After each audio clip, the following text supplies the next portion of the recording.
In today's video, I'm going to teach you how to draw on Zoom meeting with your friends, classmates, or family.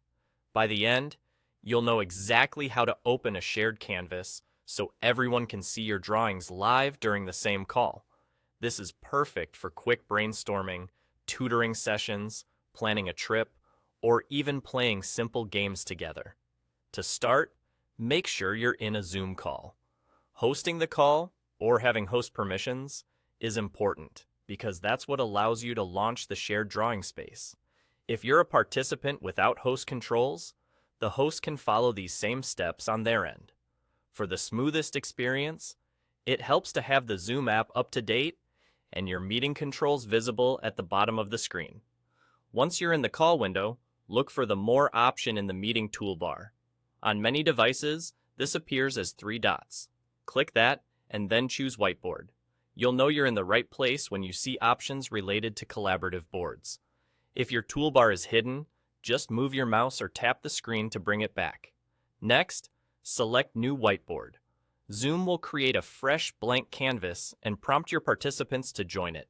They'll see an invite inside the meeting window, and once they accept, everyone will be looking at the same board. There's no need for extra links or separate apps. The whiteboard lives right inside your Zoom meeting. If someone doesn't join immediately, give them a moment. Sometimes they're on a different device or need to tap the prompt. Now you can draw, and everyone can see what you're doing in real time. You'll find simple tools like a pen or highlighter for freehand sketches, shapes for quick diagrams, and a text tool to label ideas so the board stays clear and readable. Use color changes to separate steps, or assign each person a color to keep things organized. The eraser and undo buttons make it easy to fix mistakes, and Zoom controls help you focus on details without clutter.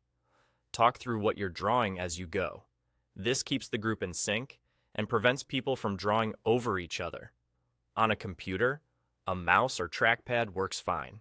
On a tablet or phone, a finger or stylus can be even smoother. Keep strokes simple, write in big letters, and pause occasionally so others can react. That's all there is to it. Start or host your call, open more, choose Whiteboard, create a new one, let everyone join, and draw together live. Enjoy collaborating, teaching, or just having fun on the same screen.